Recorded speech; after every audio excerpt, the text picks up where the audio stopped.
All right, thank you and welcome everyone. I'm Julia Wiesenberg and I'm the Executive Director of Buckeye Book Fair, and I'll be facilitating our program this evening.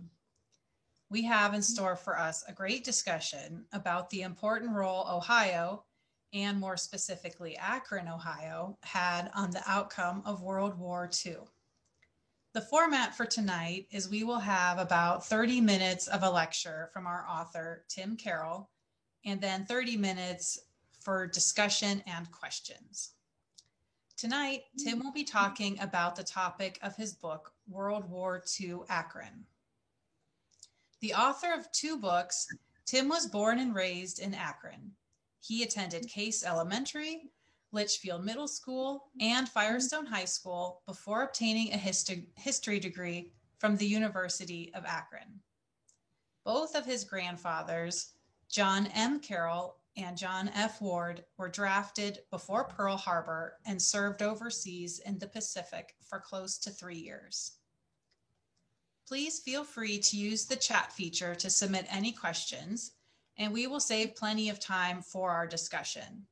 We will be recording today's program so it can be viewed later, but we will protect your privacy if you turn on your video.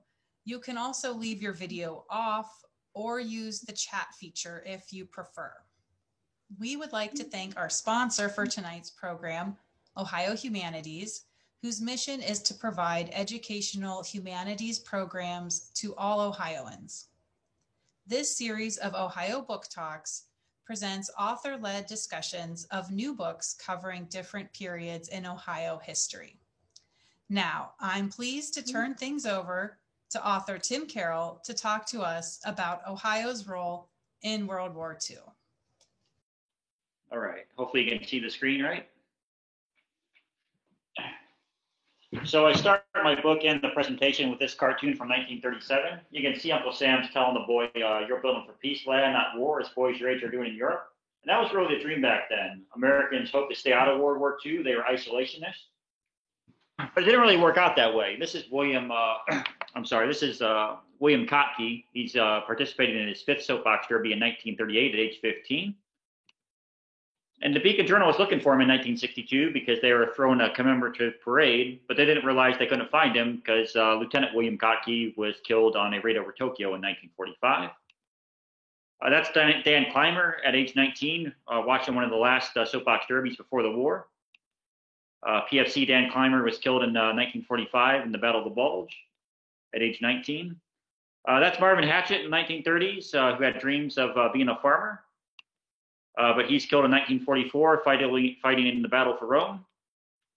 William Sovacool wanted to go to John Carroll University to get a degree in chemistry, but he's killed in Germany.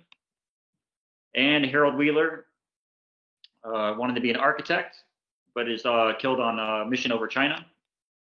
And James Costigan, who was also delivering the newspaper in the late 30s, was killed in action on a mission over Germany. So these young boys are building for peace, but they end up going to war.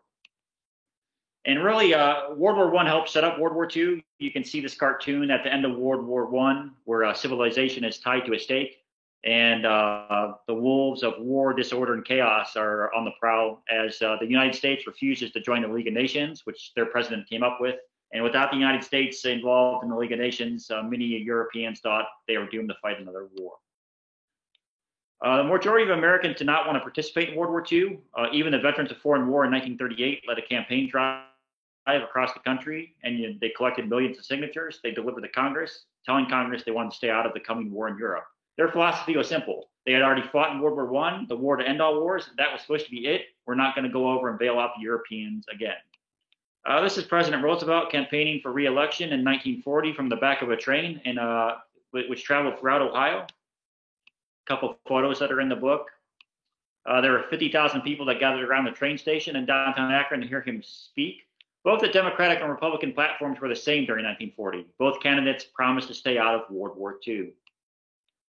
I was taught in school that everything was about Pearl Harbor and Japan as related to World War II. But when I started doing research for this book, to my surprise, before Pearl Harbor, everything was Germany, Germany, Germany. and for good reason. Hitler has the army and the military might that's going to spark World War II in 1939, and he's the one everybody, including the United States, is really concerned about. This cartoon is pretty interesting. It's actually from 1938. They just got done appeasing Hitler by giving him Czechoslovakia, and the Europeans are claiming they've achieved peace, but they're all doing something strange. Even Great Britain and all the European countries are shipping their gold across the Atlantic to America because they're concerned that the Germans, who are famous for looting during World War I, if there's another war, they're going to be looting. So again, Americans are concerned about Europeans sending over their gold in the 1930s because they see a war coming in Europe. And even though America wants to avoid the war, they know that there's a good chance they're going to get involved. And if they get involved, a lot of their young men are going to get killed again. I found this to be very interesting. One of the top nonfiction authors in 1939 was Hitler with Mein Kampf. And this is in the United States. There was a good reason for that. Americans were wanting to read about the man who's about to cause the most destructive war in history. And a lot of Americans were encouraged to check the book out to get an idea of what Hitler was trying to do. Because Americans were very concerned about what he was doing overseas. And of course, he was going to invade Poland later that year. Again, everything early on was about Hitler and Germany, and for good reason. You can see he has conquered all these countries, including France, which Germany did not conquer in World War I. And because Hitler conquers France, the United States does something they've never done in their history. In the fall of 1940, they passed the first peacetime draft in American history. There had never been a peacetime draft. A lot of people don't know. I'd say about 90% of Americans don't know that 1 million men ages 21 to 35 were drafted before Pearl Harbor. They get people excited for the draft. In October of 1940, they got the, I think it's called the Goldfish Bowl, out of a museum. It was in a museum in Philadelphia, I believe. And they used this Goldfish Bowl to draft the numbers for World War I. They got it out of the museum, they brought it to Washington, and they spent a whole day drafting numbers for World War II. That's the draft boards in the city of Akron. You can see there's 10 draft boards in the city of Akron alone. Each draft board represents 30,000 people. So there were close to 300,000 people in the city of Akron during that time period, which is pretty crazy to think about because there's just under 200,000 people in the city limits now. The rest of Summit County would have been fairly rural. Like you can see the only two cities that have draft boards are Barberton and Cuyahoga Falls. The rest of Summit County, like the Green area, Stowe, Hudson, would have been fairly rural, but it would have been mostly farmland. And that would have been the same for every major city: Cleveland, Columbus, Cincinnati, Toledo. Everybody would have lived in the city, and outside the city, for the most part, would have been farmland. Both my grandfathers were drafted before Pearl Harbor, as I mentioned. And this is my grandfather Carol's first letter home after being drafted. You can see it says only 364 more days, because the draftees were only supposed to serve a year and then go home and be in the reserves. But they end up being some of the longest serving soldiers of World War II because they are sent overseas for often for years. Both my grandfathers for 3 years, since they were sent overseas in 1942, not long after Pearl Harbor. One of the most famous people to be drafted before Pearl Harbor was actor Jimmy Stewart, one of the highest paid actors in Hollywood. He took a heck of a pay cut from $10,000 a month to $21 a month for his Army job. And he doesn't get out until 1945, like the majority of guys drafted before Pearl Harbor. His first movie, of course, was It's a Wonderful Life in 1946. But he does not make a movie from when he was drafted in 1941 until he gets released in 1945. So that's why he did 4 years without a movie from Jimmy Stewart. A lot of people think he joined, but Jimmy Stewart, again, was drafted at age 32, the draft age of 21 to 35. Netflix recently did a series, and the first guy they talk about is Sergeant Sylvester Antilak. And one of the historians says he must have been a real patriot because he volunteered for service before Pearl Harbor. Well, a lot of people didn't volunteer before Pearl Harbor, so I checked it out. And of course, Sergeant Sylvester Antilak was a pre-Pearl Harbor draftee like my grandfathers. But the Netflix historian didn't realize they were drafting soldiers before Pearl Harbor, so he assumed he volunteered. There were guys fighting in Europe before America got involved. Some Americans from Akron and Ohio and all over the country went over and joined the Canadian military. And this man was being decorated by King George for flying for the Canadian Royal Air Force. The first soldiers from Akron and Ohio, for that matter, left for service in October of 1940. That was the 37th Division, the National Guard. They headed down to Camp Shelby in Mississippi, and they don't come home until 1945. So you can see at the top, where would they be a year from today? Well, they're not going to be home in a year. They're going to be, unfortunately, still in a military camp and headed overseas. The 37th Division has been around for a long time. They were an all-Ohio organization through World War II, I think maybe through Vietnam. But they fought in every major war. This is from World War I, a Buckeye with plenty of stickers, and you can see they're running over a German soldier on the Lorraine front in France. Ohio in 1790, and that's the first battle in Munda in 1943 that the 37th Division fought in. Again, the 37th Division fought overseas for years. The 37th won't be returned home now. Bring home the 37th. That was an editorial that was written in the paper. The Ohio governor was urging the Secretary of War to send home the 37th. Again, a lot of members of the 37th served 3 years, some of them even close to 4 years overseas. This group of men came home in December of 1945. That's them in San Francisco from Ohio. Men of the 37th get a rousing welcome. This man from West High School graduated in 1932, but he was part of that 37th Division that left in October of 1940. He came back in October 1945, 5 years later. And I was amazed by this quote. He telegrammed his family, "I'm back from hell and into heaven." And when a reporter interviewed him, at his house, he said, "This is the first time I've been in the house since we left." And he'd been gone exactly 5 years. So for 5 years, he'd been in an army barracks, tent, foxhole, but for 5 years, he had not been in a house. Again, President Roosevelt campaigned on keeping out of World War II, but not surprisingly, after he gets reelected, he starts getting more aggressive and gets more involved. He starts taking apart the Neutrality Act, and he completely repeals the Neutrality Act in November of 1941. And many Americans think we're going to be at war with Germany soon because we're getting in skirmishes with German U-boats, just like we did in World War I. And just before Pearl Harbor, many Americans think we're going to be fighting Germany only a matter of months or weeks. Germany was actually struggling during the time period. You can see this from September 1st, 1941. Nazis halted on all fronts as war enters third year. They couldn't knock off Great Britain. So Hitler tried to knock off Russia to win the war, but he's struggling in the fall of 1941. And just like Napoleon, he's doomed to get caught in that Russian winter. A notorious liar. I can say today that this opponent has already been beaten. That's from October of 1941, but the reports from the battlefield where the Russians were fighting back tenaciously.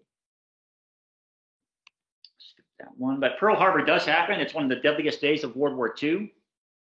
Over close to 3,000 men die. They did release some of the men that were over 28, and all of them get called back to service. Again, any guy that was released from the Army, the pre-Pearl Harbor draftees, were in the reserves. As you've probably heard, growing up and in school, a lot of people went out and joined in the first couple of days after Pearl Harbor. There were a lot of Ohioans and Akronites in the attack area. They're both at Pearl Harbor and in the Philippines and in Asia in general as the Japanese started taking over. Many were checking on relatives, hoping they were alive. This man from Ravenna was originally told his son was killed at Pearl Harbor, but 2 days later received notice that they made a mistake and his son was alive.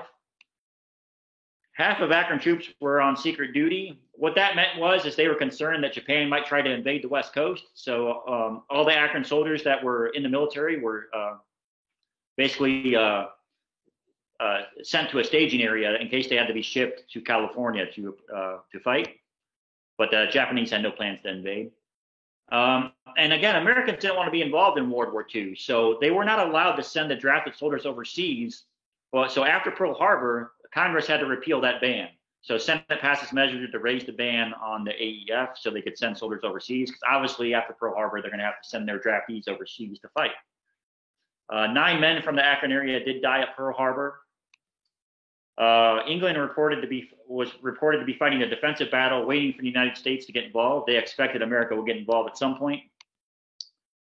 Although there had been many indications that war with Germany was inevitable, the nation was thunderstruck when the Japanese blow fell at Pearl Harbor, December 7th, 1941. Again, the crazy thing about this is everybody expected us to be fighting Germany. So when Japan attacked at Pearl Harbor, it really surprised a lot of people at the time. U.S. did ban the weather forecast for about 2 years. They were mainly concerned that enemy bombers could use our forecast to attack America. But enemy planes were never capable of getting to the United States mainland. We had more to fear from German U-boats in 1942, but enemy planes couldn't get to the mainland. And in October of 1943, the American government, realizing they couldn't do this, they lifted the ban. But for 2 years, you couldn't get the weather forecast in a newspaper or on the radio. It was banned. President Roosevelt never made Pearl Harbor a holiday because he thought Americans know that we need to work on December 7th to win the war. And this happens in every war, but as men are basically going to be sent off to war, they start getting married and having children. So just like in World War I, a lot of kids start being born, or a lot of wives a lot of guys are getting married and getting their wives pregnant before they head overseas. A lot of people don't know this, but America, the first time they lowered the draft age to 18 was during World War II. During World War I, the draft age was 21 to 30 mainly. World War I was much shorter than World War II. So they did lower the draft age to 18 in January of 1943. Throughout 1942, 18 and 19-year-olds could not get drafted. So they could volunteer, but they could not get drafted. The draft age was 20 to 45 for the first year of the war. After 1943, it was 18 to 45, and they mainly drafted guys 18 to 37. This veteran of the Civil War commented on the fact that they were going to be drafting 18-year-olds because most Americans were against it. The Civil War was fought by boys, and now they're talking about getting boys into this war. Originally, they were supposed to train these young men for 1 year, but Congress couldn't agree on a training period. The military said we can't have any restrictions, so they never had a mandatory training period, like boot camp, 6 months nowadays. The problem with that is sometimes some of these young men were sent overseas only after being trained for 1 month, since they didn't really have a training requirement. And this is what young men faced back then. This is from June of 1942. But back then, if you're graduating high school or college, you're getting more than a diploma. And there was really no way out of the draft unless you had a disability. Even if you had a war job, keep in mind they drafted a lot of guys in defense factories. That's why there was Rosie the Riveter, is they drafted most of the guys that were working in the factories. You had to have a really essential job to not get drafted. They drafted in for all branches of the military, mainly the Army, but they did draft for the Navy, and you can even see a couple Marines were being drafted there. Soldiers of 45, again, they drafted up to age 45. So the 38 to 45 was not prime draft age. They mainly drafted these guys in 1942 when they were desperate for men, when they couldn't draft 18-year-olds, but they did draft. And I found several Akronites and many Ohioans that were aged 38 to 45 that were drafted and killed in action. And then again, they were so desperate for manpower that in 1943, they began drafting fathers. Fathers could be drafted at age 18 to 37. Congress did not want them to draft fathers, but in the end, they said they had to, so they let them. Millions of fathers were expected to be drafted by July 1st, 1944. The problem with that is the deadliest fighting was in 1944 and 45. So many of these drafted fathers are going to be set into combat. Some board members quit instead of drafting fathers because they were upset about having to do that. And there was no limit on the amount of kids you had. So this father of 7 was drafted from Akron and was killed in action. I found several fathers of 5, 4, but you could have more than one kid and still get drafted and killed in action. In this case, Sergeant Collins was 34 years old. Again, the draft age for fathers was 18 to 37.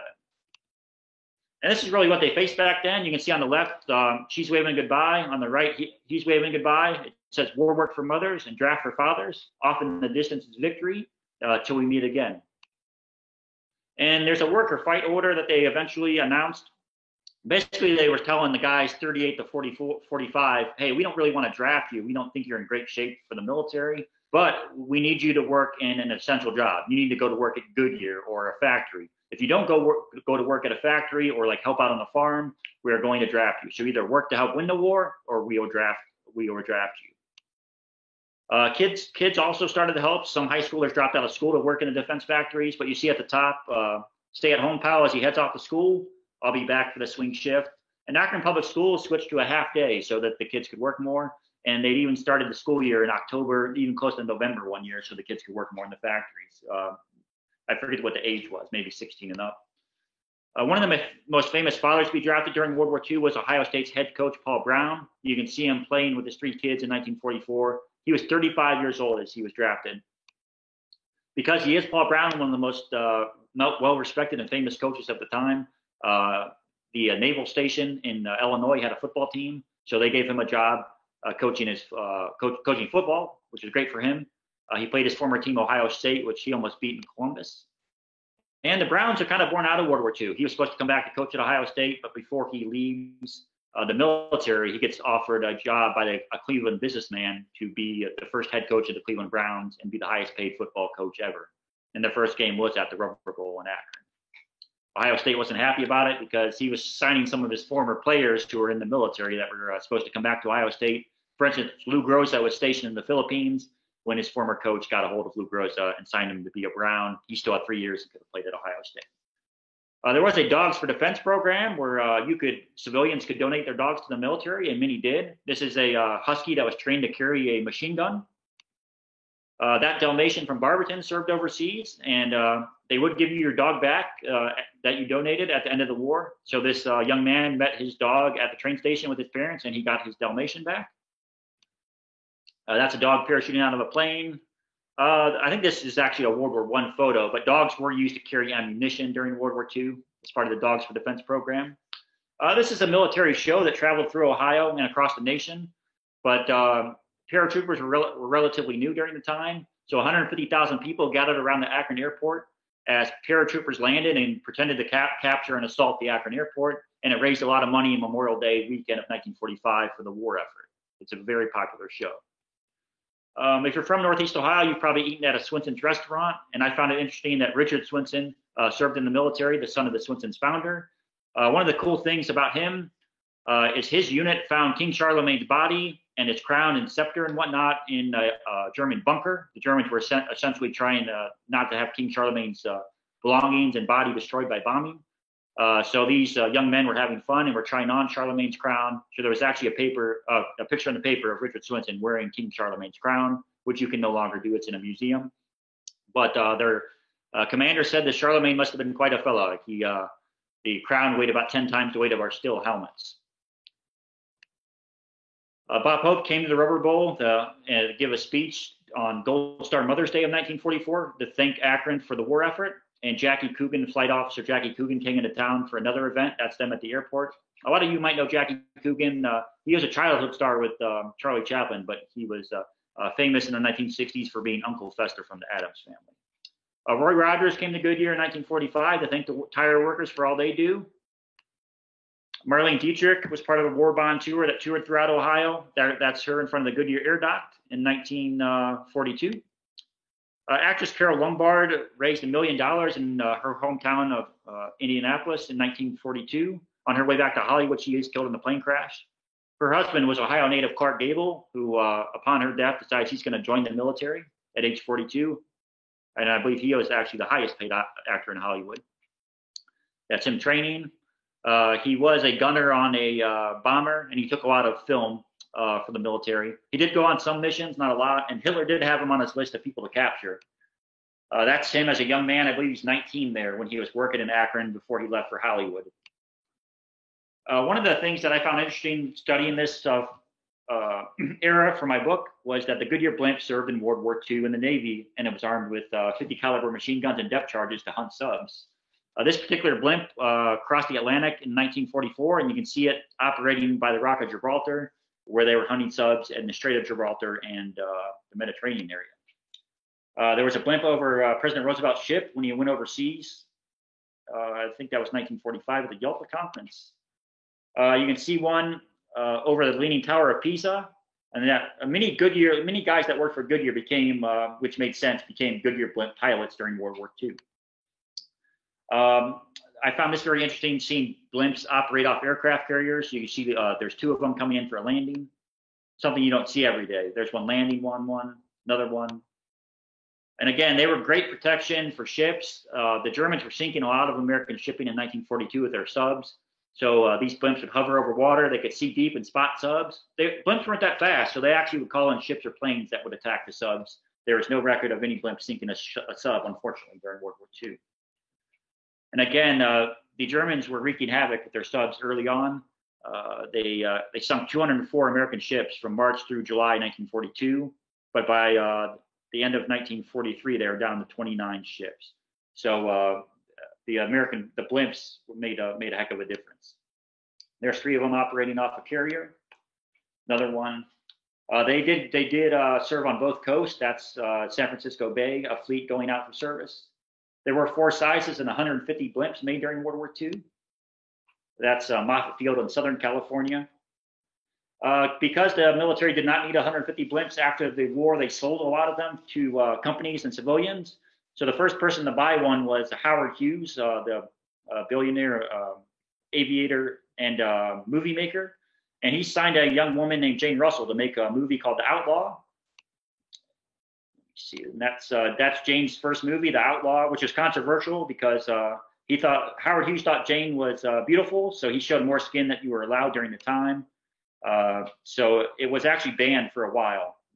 But once they allowed it to be released, Howard Hughes bought a blimp to advertise the film The Outlaw, introducing Jane Russell in 1945. And because it was banned since 1942, when it opened up in 1945-46 era, it sold out wherever it played.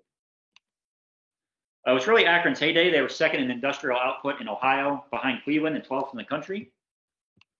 Firestone made 80% of the anti-aircraft guns for the Allies combined. They were rolling these off the assembly line day and night. They'd ship them up to Lake Erie, and they'd fire them off over Lake Erie to test them, and then ship them off to overseas service. That's some workers as the clock strikes midnight in New Year's Day, 1943. That's a shot of the tires that Goodyear's was producing during the war. When I found this photo, it was marked top secret in the Beacon Journal archives, which I found interesting because these 2 anti-aircraft guns don't look like anything extraordinary. But when I researched it, I found out they were inflatable. And Goodyear and Firestone made a lot of inflatable rubber weapons to confuse the Germans for D-Day, essentially inflatable tanks, landing craft, anti-aircraft guns, planes, and it worked. They set up a fake army with General Patton, and Hitler thought that the Allies were going to invade north of Normandy. So that diversion using Akron-made inflatables actually worked to save lives at Normandy. If you were famous during World War II, they sent you back on a war bond rally. So the B-17 Memphis Belle toured the country, including every major city in Ohio. That's a picture of them. They were famous for being the first bombing crew that come back with all 10 men intact, since it was so dangerous to bomb in Europe. And they sold war bonds throughout the country. One of the things that I found fascinating in my research was that there was an American theater in World War II. I wondered what the American theater was. And of course, it was actually soldiers who were killed in the United States during World War II. And you can see from this list, a lot of Americans were killed in the United States during World War II. One of the most common way they were killed was plane crash. Planes were relatively new. A lot of these men were relatively inexperienced at flying them. And some of the guys training them to fly were relatively inexperienced at training them. If a bomber crashed, sometimes 10 men would be on the bomber and all 10 men would get killed. But there were other things, car accidents, truck accidents, train derailments. Even during the maneuvers, in 1941, they had the largest peacetime maneuvers in the history of August and September of 1941. And this Akron doctor was interviewed by the paper, and he told them that 94 men died during those maneuvers. Again, these were peacetime activities. Imagine the headlines nowadays if the Army got done doing maneuvers, essentially practicing, and they told the newspaper that 94 soldiers died during the peacetime training. But back then, it was not uncommon. To my surprise, as of Memorial Day 1944, the deadliest theater was the American theater. There had been 155 men killed in Europe from Akron, 129 in the Pacific, 53 were killed at sea, but 173 Akron area men were killed in the American theater during that time. But things, unfortunately, were going to get bad overseas in 1944 and 45. Altogether, 195 men, about 12% from Summit County alone were killed in the American theater. Again, 195 men from Summit County were killed in the United States during World War II. You can see this, again, the planes were crashing all over the country every single week of the war. This one hit the Empire State Building. Plane crashes into a crowd. 4 on blimp crew are electrocuted. This is one of 12 area men, actually, that were killed in a train derailment after being drafted. These next couple slides really stunned me when I found them in my research. This is the list of Akron area dead as of Memorial Day 1944. On the next slide, you'll see how many Akron men died as of Memorial Day 1945, 1 year later. And you can see a lot more men died in that 12-month period. It was really shocking when I first came across it. So this is Memorial Day 1944. Next slide, 45. And you can see the amount of people that died in that 12-month time span from the Akron area grew astronomically. Again, 1944, that's how many men died from the Akron area. 1 year later, it goes up astronomically. And just to illustrate how bad the casualties got, as of July 1st, 1944, no Akron family had lost more than one son. A year later, 15 families had lost 2 sons in war. And they don't talk about this much, but 254 Akron families lost their only son or only child during World War II. I did extensive research on the casualties, so I was able to confirm 254 families lost their only son or only child. I'm sure there was more than that. I just confirmed that many lost. And they didn't have the that Private Ryan rule for if you only had one child, your one child had to serve. They did have a Saving Private Ryan type of rule. If you had 2 sons that were killed in the war and you only had one son left, they would send your sole surviving son home. But if you just had one son, he had to serve, and many times that son was killed. Again, just to illustrate how deadly that 12-month period was, in 1944, 741 Akron men died. In 1945, 490 Akron men died. But if you do it Memorial Day to Memorial Day, again, June 1st, 1944 to May 31st, 1945, 972 men died. That 12-month period was really the deadliest period of World War II. You can read about this in the book, but I also had the deadliest months because I did extensive research on the casualty. December of 1944, part of that's the Battle of the Bulge. But you can see April 1945 was the 3rd deadliest as America battled Okinawa in the Pacific and trying to get Germany surrender, which they didn't surrender until May 7th, 8th range. I did have the deadliest days of World War II. You can see February 19th, 1945, which is Iwo Jima. A lot of Akron men died on the Battle of Iwo Jima. June 6, 1944, D-Day, and so on. That's Akron Beacon Journal editor John Knight writing an editorial in January 1945, encouraging everybody to get involved because the casualties are so bad. His son is killed later that month at age 20 in Germany. Anybody could be drafted. This is a Kenmore High School teacher and a basketball coach who was killed in his 30s in France. He was drafted at age, I think, 32 and then killed a couple years later in September of 1944. Akron area brothers killed 15 days apart. And again, this really opened my eyes why they dropped the nuclear bomb, because these casualties would have been the same all across the country, whether it was New York, Boston, Detroit, or Los Angeles. The workers in America were getting exhausted, and they were running out of soldiers. So they really one big reason they dropped the bomb is they were concerned about the casualties continuing to get worse. Just to show you how bad it got, and a lot of people don't know this, they considered drafting nurses in early 1945. House leaders see nurses draft bills sure of passage. Nurses were against it because they thought if you're going to draft women, you should draft all women. You can certainly teach a female to be a nurse, so just don't pick on the nurses. And then if you were killed overseas during World War II, your body was typically buried there. And from 1946 to 1949, if you wanted your loved one returned home, the ships would bring your loved one home from Europe or the Pacific, and a lot of people would hold funeral services for their loved one. But as you probably have seen in the news, a lot of Americans chose to leave their loved one buried overseas, and there are still thousands of Americans buried in Europe and the Pacific. They asked this question at the end of the war in 1945, must our boys fight again in 20 years? So not only do we have Korea, but 20 years later to the date, in 1965, you had the Vietnam War. But the dream was peace, so it's kind of frustrating for Americans that they weren't able to keep a lasting peace. Part of the reason is so you can see our allies of World War II, Russia and China, become our Cold War enemies, and that leads to battles in Korea and Vietnam. At the end of the war, when the Germans surrendered, the first baby born in Akron was named Dwight after Eisenhower. And when Japan surrendered, the first boy born in Akron was named Victor, and the first girl was named Victoria. Also, you have young men coming home from all over the world to meet the kids they have never met yet. You can see Dad meets your son, and you can see that boy's probably 2 or 3 years old, and he's never met him. That's how long some of these guys were overseas. Hiya, Dad. I like this one. Who are you?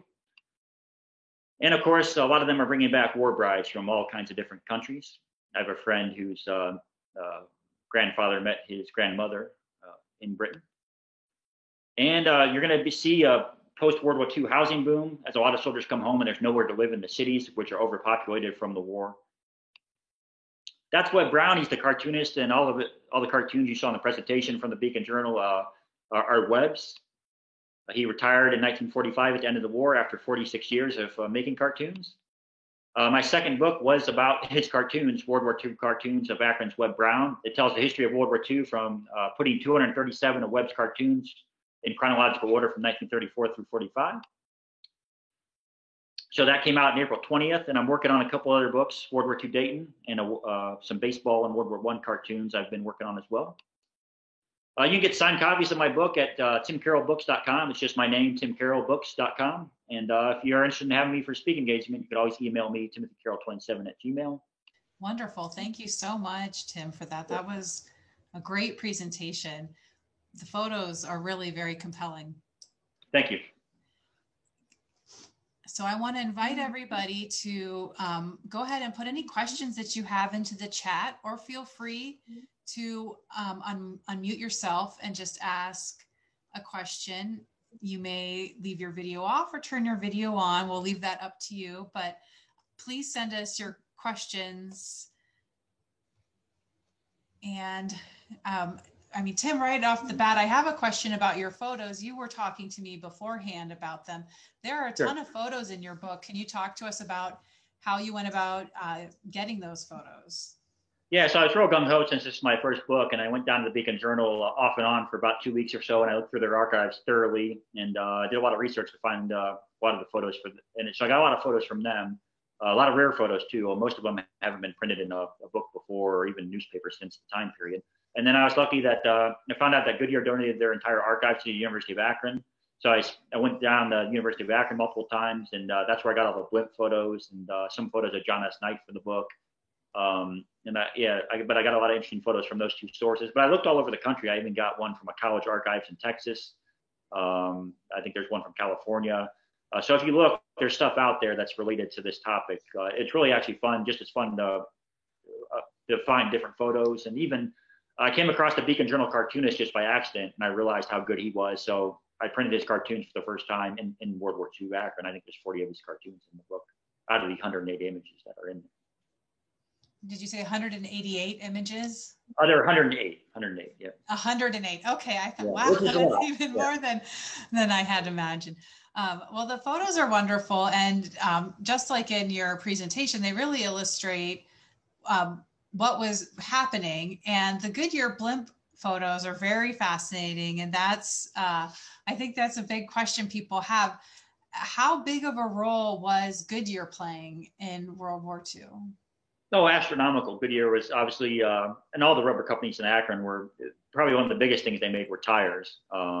For everything ran on tires, including planes. So they really needed Akron rubber just from Goodyear and all the tire makers. But Goodyear created Goodyear Aircraft, which later became Goodyear Aerospace. So they made a lot of brakes and a lot of plane parts. They made the entire Corsair fighter plane, but they made a ton of parts for different planes, especially the B-29, which is the one that was used for long-range bombing against Japan. They made most of the life rafts they made and were invented in Akron.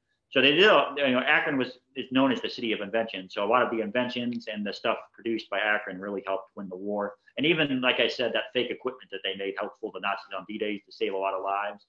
So, and the anti-aircraft guns I touched on, again, Firestone made 80% of the anti-aircraft guns for the Allies combined. I mean, that's a lot of anti-aircraft guns. So Akron's contribution was really significant to the war effort. But yeah, Goodyear really did a ton. And if you wanted a job, you really had a job during that time period. The Great Depression was over.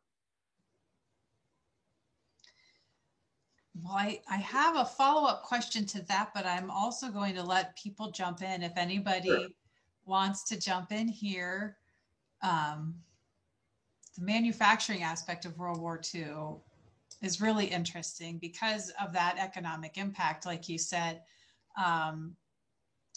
if you wanted a job, you could get a job. Manufacturing obviously boomed during World War II. One of the things in your book I found really interesting is you mentioned the celebrity tour started coming through Akron to encourage all the workers. What were the effects after World War II on the manufacturing economy? Well, for one, a lot of the women left the workforce, so they had all the rosy derivatives. So a lot of them went back and essentially gave the soldiers their jobs back as they came back to World War II. But women played a significant role in the manufacturing of World War II. But a lot of them did leave the workforce, and there were a lot of mass layoffs because, as you can imagine, they all of a sudden didn't need all these products. But still, there was a lot of post-World War II. Like I said, Goodyear got involved in Goodyear Aerospace and making more military weapons. They even, up and through the Reagan era, they were trying to create blimps to even fire nuclear weapons to basically get blimps involved in the military. But blimps were really phased out in the military in the 1950s. But Akron continued to play a role for quite some time, especially, like I said, everything continued to run on tires, planes, trucks, and whatnot. But for a brief period, there were some layoffs, but Akron did pretty well with jobs during that time period. Their population was at its highest in the 1960 census. Well, we still want to invite you to ask your questions about for Tim and his expertise on the local impact of World War II. We'd also love to ask the audience or hear from the audience if any of you have veteran families or have tried to do any interviews with World War II veterans or veterans from other wars. And Tim, you talked to a lot of people while working on this book. What's that experience like? Do you have any tips for anyone who might be looking to talk to people about their war experiences? Well, actually, I didn't really talk to very many people because there weren't many veterans. The veterans were hard to connect with. I was able to do a lot of my research through the Beacon Journal archive. Their reporters during the time period really did a top-notch job of talking to the families and soldiers. So they left a lot of documentation of what happened. And I could tell the story of how that soldier served or even how he was killed by the articles they wrote, talking to the family, the letters they shared.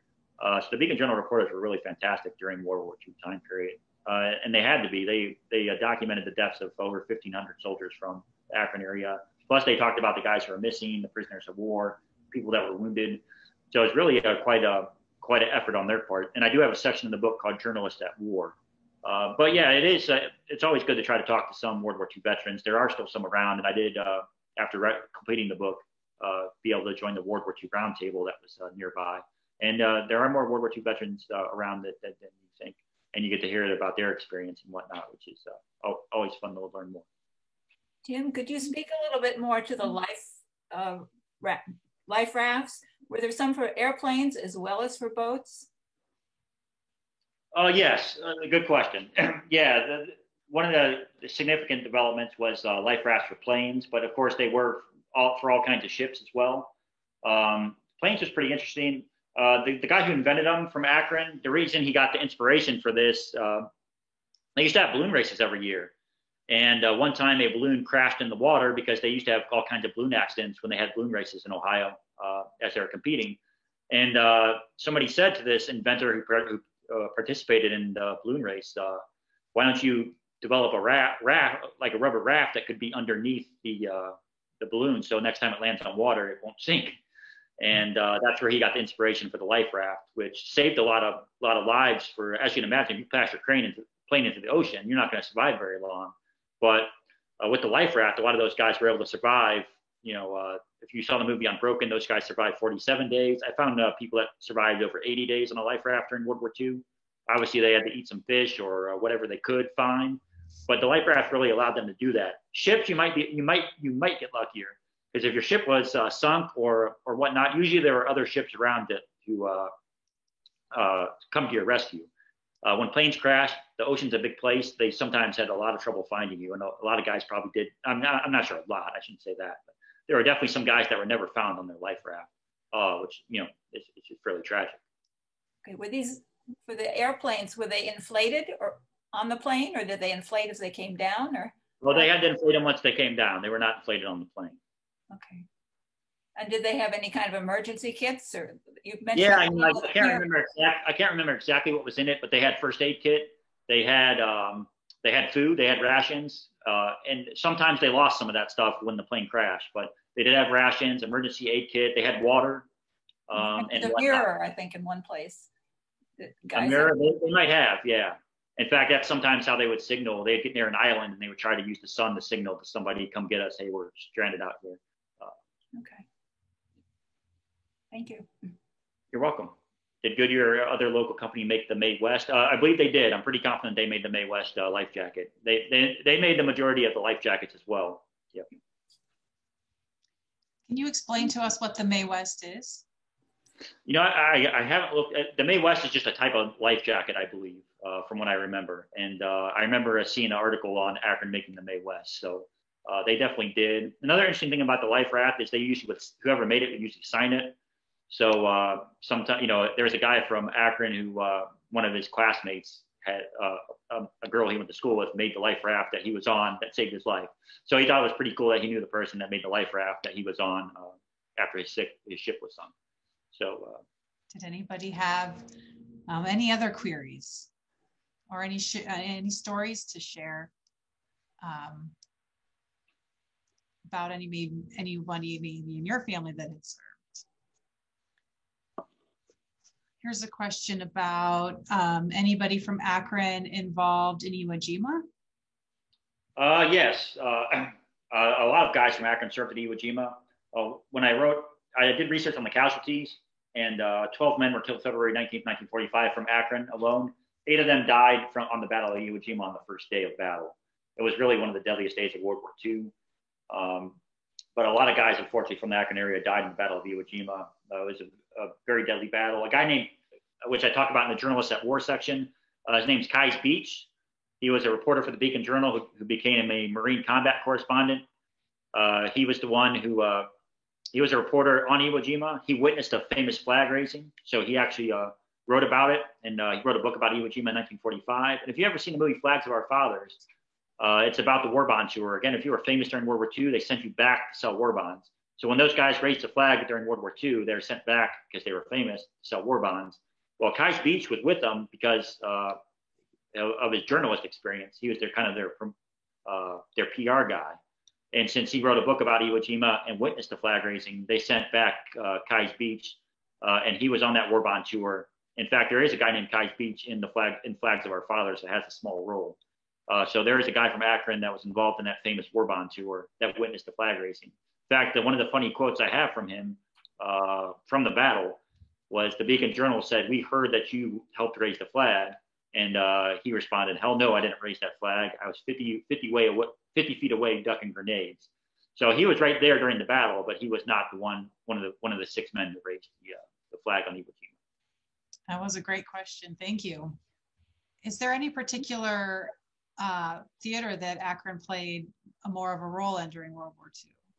You know, it's really an all hands on deck war, so they really played a major role in both theaters. The 37th Division served mainly in the Pacific. Some of their guys were off and on transferred to Europe, but mostly in the Pacific, and they did a fantastic job. General MacArthur credited that unit the most with the taking of the Philippines in 44 and 45 when they retook the Philippines. But they were involved. One of the deadliest days of World War II is 10 Akron men were killed on D-Day, in the Battle of D-Day. But they're involved in fighting all over the place. Really, Ohio and Akron played a major role in winning World War II on both fronts.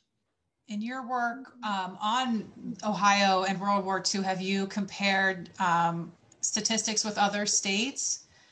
I have not, but if you look at the population of Ohio during the time period, it really was much more significant than it is nowadays.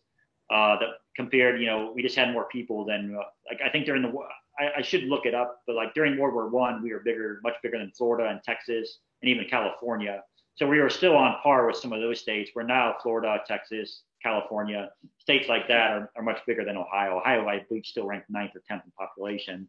But during this time period, we were probably ranked top 5 still in population. So since we had so many people compared to other states, we did a lot of the fighting and manufacturing of war products. So really, Ohioans really did help win the war as far as terms of people and products. Well, thank you. I will, I have one last question for you. I'll let anybody else who might have a question try to get that in here. We have a few minutes left. The question that I have while I was reading through your book, there were a lot of just an amazing number of facts and interesting details that I didn't know about. So many of them related to what we do here in Ohio. Was there anything that was of particular interest to you? What was the most surprising thing you came across while you were researching and working on your book? You know, it's hard to choose. There were so many fascinating things I found, and that was like one of the criteria for the book. If I wasn't fascinated by it, I'd typically try not to put it in. But again, the Goodyear blimp serving in World War II, hunting subs, that really fascinated me. I was surprised to find that. You know, they never tell you that they drafted fathers in World War II. You don't learn that in high school. I didn't even learn it in college. So the fact that fathers aged 18 to 37 were being drafted and sent in and killed in action, that really surprised me quite a bit. Even the draft itself, where you know, they drafted 1 million men for Pearl Harbor. I didn't even know my own grandfather was drafted until I read his World War II letters getting ready for this book. So that shows you there's a lot of history out there to be found. So there's just a lot of incredible information. Even that top secret photo I found in the Beacon Journal of the inflatable artillery. In fact, one of the disappointing things about that photo is they photoshopped it, and they took the top. It was stamped top secret in red, but when they photoshopped it to give to me, they took out the top secret part, which is kind of disappointing. I think it looked better in the book with the top secret marked on it. That's true.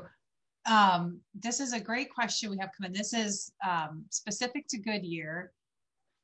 Brandon asked us, I know Goodyear built many turrets on the M5A1 along with the track bogies. Did Goodyear also send technicians overseas to help with the maintenance and repair of that equipment? Unfortunately, I don't think I know the answer to that one. I'm not sure that they would have sent technicians over. I kind of don't think I'm pretty sure they didn't. I would say that the Army would have trained their own technicians from my research. That's typically what they did. Probably the only time Akron men were involved would have been the Goodyear blimp. Again, a lot of men from Goodyear had knowledge and had an interest in flying the blimps. So there were a significant amount of Akron men flying the Goodyear blimp in the military.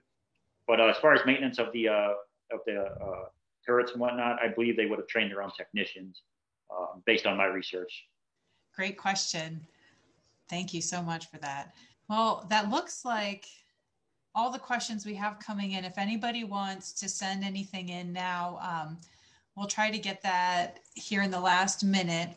But it looks like we've covered so much, and I just really appreciate you taking the time, Tim, to talk to us and share with us all this information. Well, you're welcome. I appreciate you having me. I hope everybody enjoyed it. All right. So thank you all for participating in tonight's program. Thanking Tim, of course, for joining us and really shedding some light on this great topic.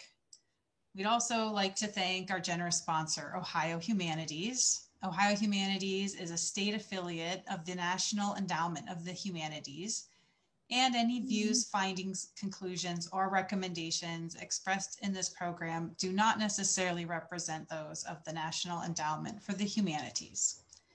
In the chat are links where you can buy a copy of World War II Akron. This is a very well-written book on a very interesting topic, and there are lots of photos. Please join us for our next Ohio Book Talks discussion, where we feature Ohio authors discussing different parts of Ohio history. You can find more info and how to register on our website at buckeyebookfair.org. Please sign up for our newsletter, as well as those of the authors in Ohio Humanities, to stay informed on Ohio heritage programs like this. Thank you all again, and please have a wonderful evening.